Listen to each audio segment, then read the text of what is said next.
historically, the airline industry, not just Delta, the industry has had a very, very difficult past. And one of the reasons why is because the airlines have not invested in the experience where they needed to be, and they were seen as largely just price takers. So whoever had the lowest cost would get the customers, and and that's an important segment. You know, the ultra low cost segment is a good segment, and I think it generates a lot of growth for the industry. But that's not who Delta is, with our rich legacy of service and our history in almost 100 years that we've been operating. So one of the things we decided for ourselves about 15 years ago is that if we're going to be successful, we needed to distinguish ourselves and differentiate the product. And so that's the investment they're putting in the reliability of the product and creating the technologies and the infrastructure, though, that when customers travel on Delta, they get an experience that stands above the rest and are willing to invest in turn back to Delta in terms of a premium. And we get in the US at least a 20% average premium per ticket relative to the industry, which then allows us to go invest in greater technologies, and whether it's airport experiences, new aircraft, Wi-Fi, the technology. So it's a real virtual circle.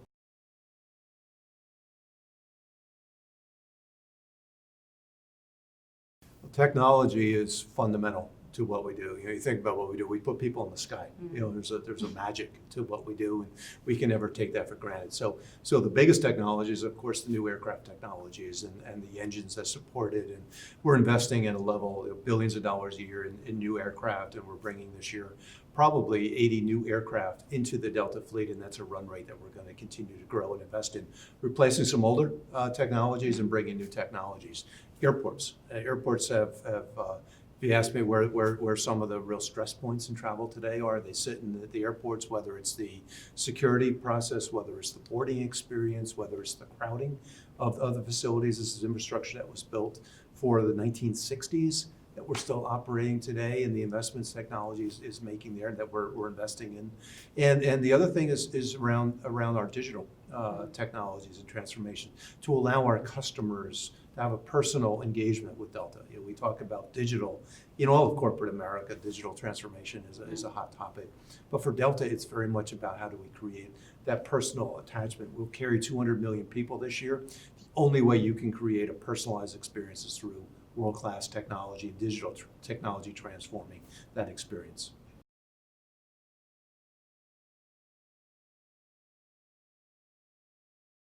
Well, Wi-Fi is the basis for the wireless system, and we've been investing heavily in Wi-Fi and improving our Wi-Fi experience.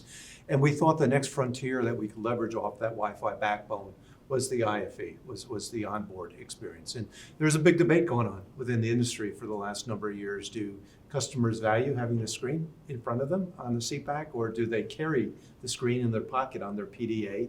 And we don't want customers to have to choose. You know, we say customers can have both. And so they can have the screen and they can have the opportunity to be entertained with a movie or their latest news while they're working or connecting with their family or whatever they're doing with respect to their PDA.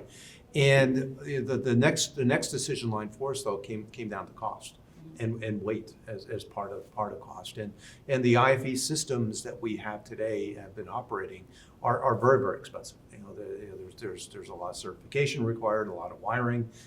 It's a big investment, that area. In the past, for every new airplane that Delta brought, we were spending over $1 million a plane to put those seatback TVs on board the aircraft. So you can see why certain airlines say we can't afford that investment. So we had to innovate and come up with a different solution. And so getting on the back of the wireless IFE opportunity, we found a way to create a wireless system such that we will have the seatback TVs, we'll have the full entertainment systems that customers will have, and customers won't even know the difference, you know, honestly, whether it's wired or not. It comes at, you know, less than half the price of that, so it's affording us to put it on more and more, even not just new aircraft, but, you know, aircraft that are going through modification, our existing aircraft. And it's also a lot cheaper from a fuel and conservation and efficiency perspective. Takes weight off the airplane, and so we're being good stewards of the environment. And customers have the opportunity to have a full entertainment experience, which you think about our customers, we have 200 million customers a year who spend on average about 3 hours a session with us. That's an enormous amount of time. to be with us. And we feel the opportunity to entertain and engage with them is really critical.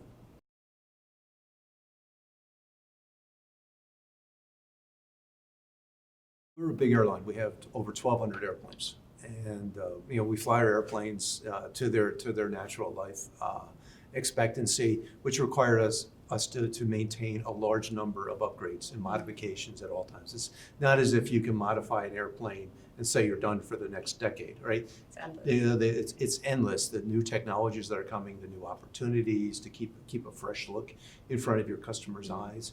And the supply chain and the suppliers that we work with do a good job, but the backlog of getting these projects completed is far too long.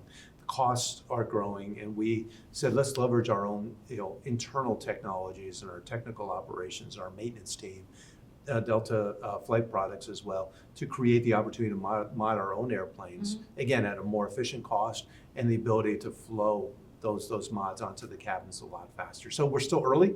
I like to think of ourselves still as a startup in that space, and we're not looking to take any of the big cabin suppliers on here. They're our customers as well as our vendors and partners. I think there's space for us to do and to continue to improve the experience for customers, which is really what it's all about.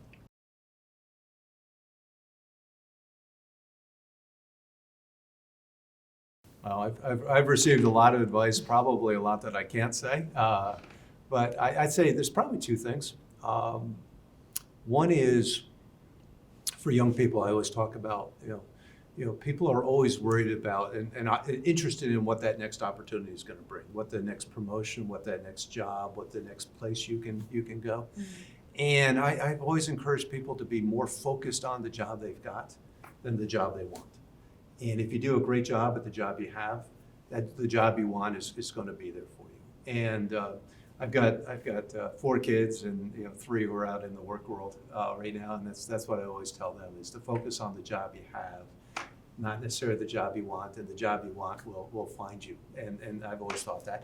And the second thing is something my mom taught me is that your life, your career trajectory is going to be strongly influenced by the people you surround yourself with. So you look at your peers, you look at the people you work with, you look at the company you work with, you look at the opportunities.